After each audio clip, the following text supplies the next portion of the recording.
خب دوستان عزیز نسل نو، رسیدیم به بخش مهم برنامه‌مون و بخش معرفی مهمانی که خیلی پرتلاش هستن، کارهای مختلفی رو انجام دادن، از دوران نوجوانی و نهایتا رسیدن به دوران جوانی و پله‌های موفقیت رو یکی پس از دیگری طی کردن. این مهمان عزیزمون نه تنها به حقوق خودشون قانعن، بلکه احترام میذارن به حقوق کسایی که باشون در ارتباطن، به مردم عزیز جامعهشون و تصمیم جدی دارن تا که به این پله‌های موفقیت رو طی بکنن.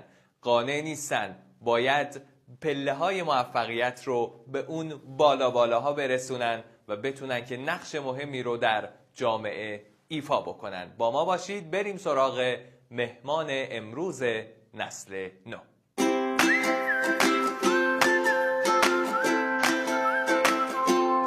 آقا بهزاد صادقی عزیز، آقا سلام میکنم بهت، خیلی خوش آمدی و خوشحالم که امروز در برنامه نسل نو میزبان شما هستم.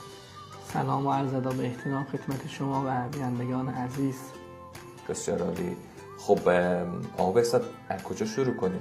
از آقا بهزادی شروع کنیم که دوران دبستان خودش رو سپری میکنه و نهایتاً به اینجا رسیده. کدوم بخش از زندگی شما در دوران نوجوانی شیرین تر بوده؟ از اون برامون صحبت کنیم. من از ابتدای خودم رو مکتب تحصیلی رو در مدرسه شهید مصطفی خمینی گذروندم. بله. دوره راهنمایی رو در تحریرگرگوس، مدرسه تحریرگرگوس. من از اون دوران فعالیت هایی که داشتیم به تشویق معاون اونجا، ما فعالیت های شورای مدرسه بودیم،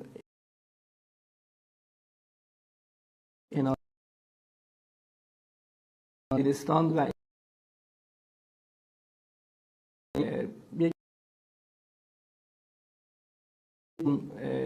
شورای مدرسه، یا یهو می‌دیدید که مدرسه رو در اختیار دانش آموزان قرار میدادن، معاون.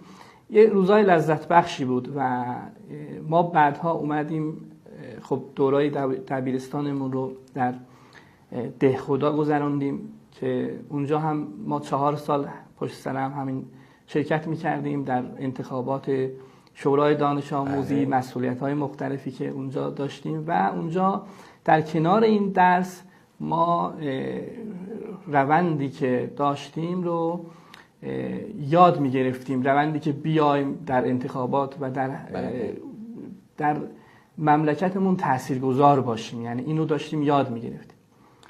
که ما بحث انتخاب رشته‌مون شد، ما حالا میگفتن که برید فنی. من اهل آدمی نیستم. البته بیشتر پیشنهاد میکنن که مثلا برین ریاضی، تجربی، حتما مهندس بشید، دکتر بشید حتما. چون برادر من مکتب کارشناسی رو برخونده بود. بله. و اینکه مکتب عالیش هم در معماری خونده بود.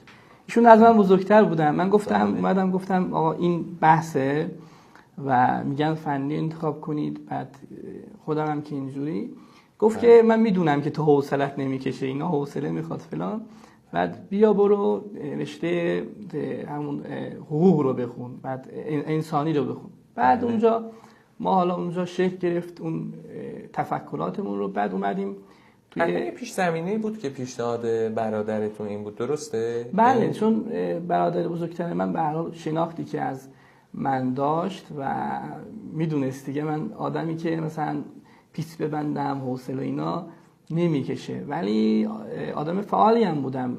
یعنی اون موقع انسانی رو پیشنهاد، برخلاف اینکه خیلی میگن انسانی ها این شکلی ان اون شکلی ان، در حینی که در دنیا این شاخه‌های علوم انسانی که فکر میده به جامعه